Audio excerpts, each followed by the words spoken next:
اللہ اللہ اللہ رب اشرح لی صدری ویسر لی امری واحلل عقدۃ من لسانی یفقہوا قولی اعوذ باللہ من الشیطان الرجیم بسم اللہ الرحمن الرحیم۔ مسئلہ سود و ربا کی کچھ مزید تشریح و تفصیل۔ آج کل ربا چونکہ عام نظام تجارت کارکن اعظم اور عمود بن گیا ہے، اس لیے جب کتاب و سنت کی آیات و روایات سے اس کی حرمت و ممانعت سامنے آتی ہے تو عام طبع اس کی حقیقت کو سمجھانے کے وقت اس کی حرمت سے ہچکچاتی ہیں اور حیلہ جوئی کی طرف مائل ہوتی ہیں۔ مجھے یہ عرض کرنا ہے کہ بحث کا تجزیہ کر کے اس کے ہر پہلو پر علیحدہ غور و فکر کرنا چاہیے۔ خلط ملط کرنے کا نتیجہ بحث کے الجھنے کے سوا کچھ نہیں ہوتا۔ یہاں بحث کے 3 حصے ہیں۔ اول یہ کہ قرآن و سنت میں ربا کی کیا حقیقت ہے اور وہ کن کن صورتوں پر حاوی ہے۔ دوسرے یہ کہ اس ربا کی حرمت و ممانعت کس حکمت و مصلحت پر مبنی ہے۔ تیسرے یہ کہ یہ سود و ربا کتنا ہی برا سہی لیکن آج کل کی دنیا میں وہ نظام معاشیات اور تجارت کارکن اعظم بن چکا ہے۔ اگر قرآنی احکام کے ماتحت اس کو چھوڑ دیا جائے تو نظام بینک و تجارت کیسے چلے گا؟ اصل ربا کی تعریف میں کبھی کوئی ابہام نہیں رہا۔ ایک مغالطہ کا جواب۔ اب سنیے کہ لفظ ربا عربی زبان کا معروف لفظ ہے۔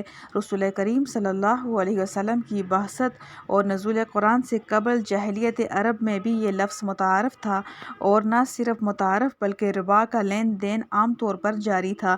بلکہ سورہ نساء کی آیات سے بھی یہ معلوم ہوا کہ ربا کا لفظ اور اس کے معاملات زمانہ تورات میں بھی معروف تھے اور تورات میں بھی اس کو حرام قرار دیا گیا تھا۔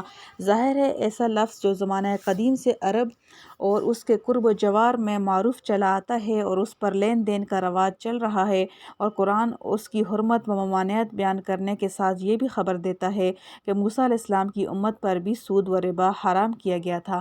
اس لفظ کی حقیقت کوئی ایسی مبہم چیز نہیں ہو سکتی جس کے سمجھنے سمجھانے میں دشواریاں پیش آئیں۔ یہی وجہ ہے کہ جب 8 ہجری میں سورہ بقرہ کی آیات ربا کی حرمت کے متعلق نازل ہوئیں تو صحابہ کرام سے کہیں منقول نہیں کہ ان کو لفظ ربا کی حقیقت سمجھنے میں کوئی اشتباہ پیش آیا ہو، اور حضور صلی اللہ علیہ وسلم سے دوسرے معاملات کی طرح اس کی تحقیق کی نوبت آئی ہو۔ بلکہ جس طرح شراب کی حرمت نازل ہوتے ہی صحابہ کرام نے اس پر عمل کیا، اسی طرح ربا کی حرمت نازل ہوتے ہی ربا کے سب معاملات ترک کر دیے۔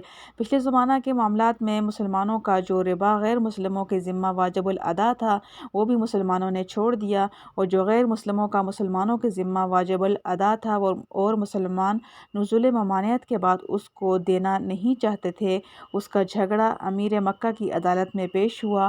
انہوں نے حضرت صلی اللہ علیہ وسلم سے دریافت کیا تو اس کا فیصلہ سورہ بقرہ کی آیات میں آسمان سے نازل ہوا کہ پچھلے زمانہ کے بقایا ربا کا لین دین بھی اب جائز نہیں۔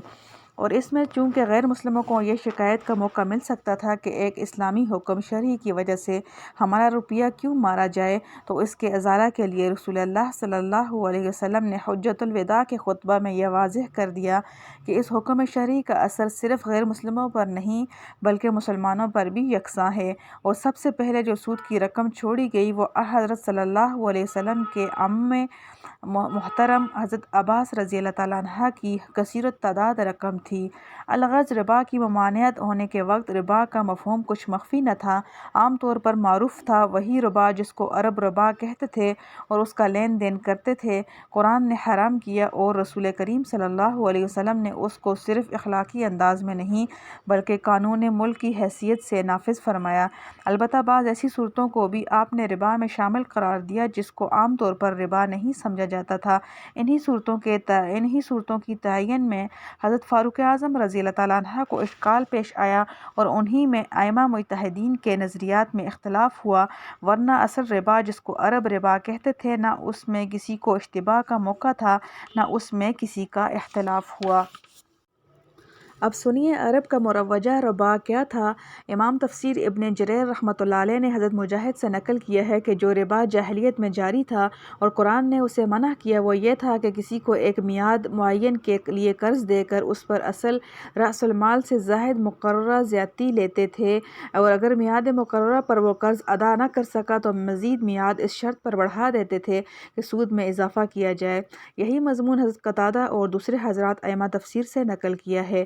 تفسیر ابن جریر۔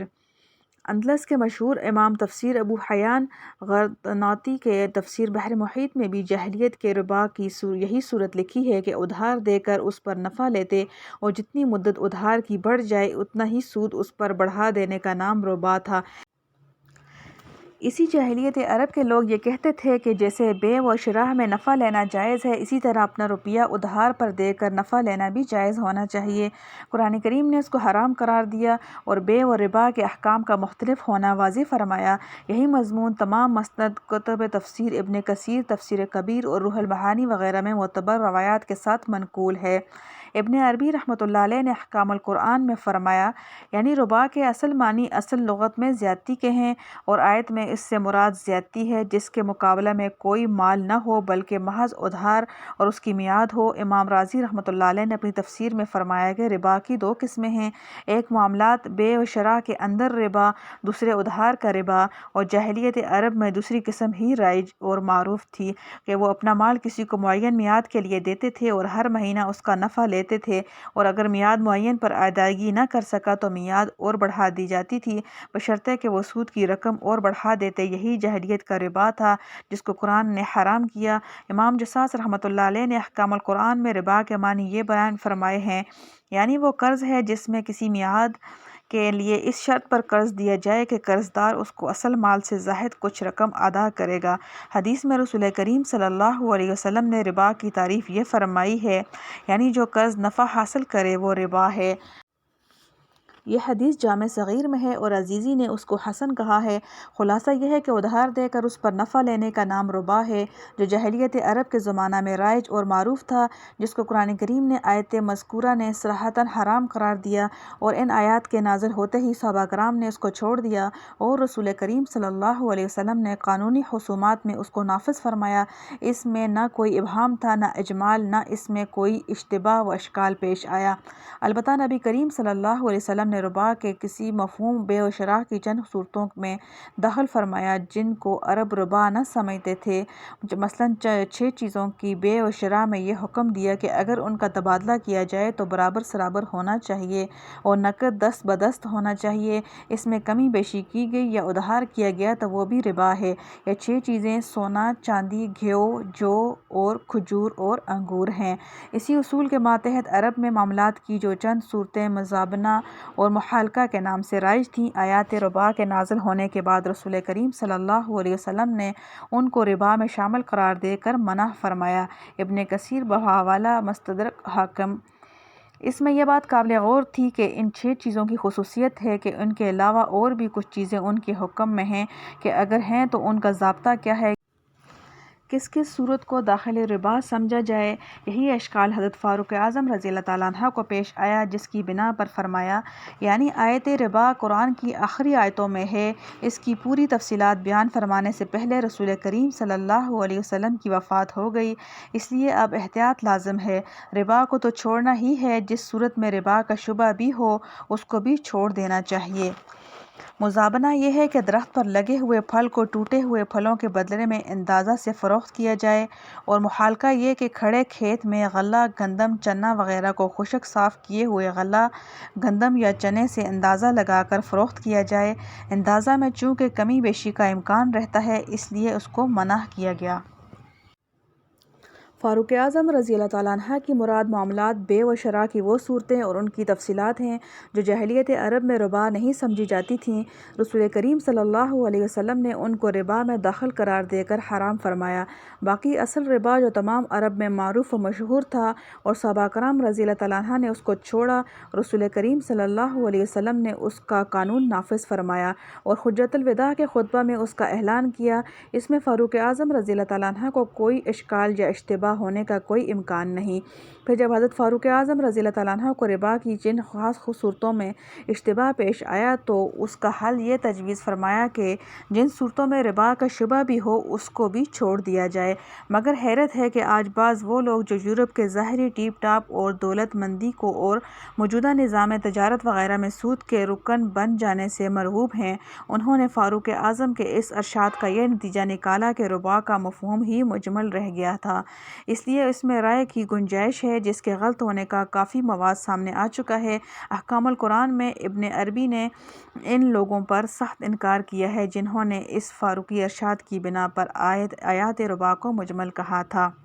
ابن عربی رحمتہ اللہ علیہ نے احکام القرآن میں فرمایا، یعنی جس نے یہ کہا کہ یہ آیت مجمل ہے، اس نے شریعت کی تصریحات کو نہیں سمجھا، کیونکہ اللہ تعالیٰ نے اپنے رسول صلی اللہ علیہ وسلم کو ایسی قوم کی طرف بھیجا کہ وہ خود اسی قوم میں سے تھے، انہی کی زبان میں بھیجا، ان پر اپنی کتاب آسانی کے لیے انہی کی زبانی میں نازل فرمائی، اور لفظ ربا کے معنی ان کی زبان میں زیادتی کے ہیں، اور مراد آیت میں وہ زیادتی ہے جس کے مقابلہ میں مال نہیں بلکہ میعاد ہے۔ اور امام رازی رحمتہ اللہ علیہ نے تفسیر کبیر میں فرمایا کہ ربا کی دو قسمیں ہیں، ایک ادھار کا ربا، دوسرے نقد بے میں زیادہ لینے کا ربا۔ پہلی قسم وہ ہے جو زمانہ جاہلیت میں مشہور و معروف تھی اور اہل جاہلیت اس کا لین دین کرتے تھے، اور دوسری قسم وہ ہے جو حدیث نے بیان کی کہ فلاں فلاں چیزوں کی بے و شراء میں کمی زیادتی ربا میں داخل ہے۔ اور احکام القرآن جساس میں ہے کہ ربا کی دو قسمیں ہیں، ایک بے و شراء کے اندر، دوسری بغیر بے و شراء کے، اور زمانہ جاہلیت کا ربا یہی دوسری قسم کا تھا، اور اس کی تعریف یہ ہے کہ وہ قرض جس میں باحساب میعاد کوئی نفع لیا جائے، اور یہی مضمون ابن رشد نے ہدایت المجتہد میں لکھا ہے۔ قرض ادھار پر نفع لینے کے ربا کا حرام ہونا قرآن و سنت اور اجماع امت سے ثابت کیا ہے۔ امام طحاوی رحمتہ اللہ علیہ نے شرح معانی الاثار میں اس موضوع پر بڑی تفصیل سے کلام کرتے ہوئے یہ بتلایا ہے کہ قرآن میں جو ربا مذکور ہے اس سے جلی اور واضح طور پر وہ ربا مراد ہے جو قرض ادھار پر دیا جاتا تھا، اور اسی کو زمانہ جاہلیت میں ربا کہا جاتا تھا۔ اس کے بعد نبی کریم صلی اللہ علیہ وسلم کے بیان اور آپ صلی اللہ علیہ وسلم کی سنت سے دوسری قسم کے ربا کا علم ہوا، زیادتی یا ادھار کرنے کا نام ہے، اور اس ربا کے حرام ہونے پر بھی احادیث رسول کریم صلی اللہ علیہ وسلم متواتر آئی ہیں، مگر اس قسم کی ربا کی تفصیلات پوری واضح نہ ہونے کے سبب اس میں بعض صحابہ کرام کو اشکال پیش آیا اور فقہا کے اختلافات ہوئے۔ معانی الاثار اور حضرت شاہ ولی اللہ رحمتہ اللہ علیہ نے حجت اللہ البالغہ میں فرمایا ہے کہ ربا ایک حقیقی ہے اور ایک وہ بحکم ربا ہے۔ حقیقی ربا قرض ادھار پر زیادتی لینے کا نام ہے، اور بحکم ربا وہ ہے جس کا بیان حدیث میں آیا ہے کہ بعض خاص چیزوں کی بے میں زیادتی لینے کو ربا کہا گیا ہے، اور حدیث میں جو آیا ہے یعنی ربا صرف ادھار میں ہے، اس کا یہی مطلب ہے کہ حقیقی اور اصلی ربا جس کو عام طور پر ربا سمجھا اور کہا جاتا ہے وہ ادھار پر نفع لینے کا نام ہے، اس کے سوا جتنی اقسام اس کے ساتھ ملحق کی گئی ہیں وہ سب حکماً ربا میں داخل ہیں۔ الحمدللہ حمدا کثیرا طیبا مبارکا فیہ کما یحب ربنا ویرضی۔ ربنا ظلمنا انفسنا وان لم تغفر لنا وترحمنا لنکونن من الخاسرین۔ لا الہ الا انت سبحانک انی کنت من الظالمین۔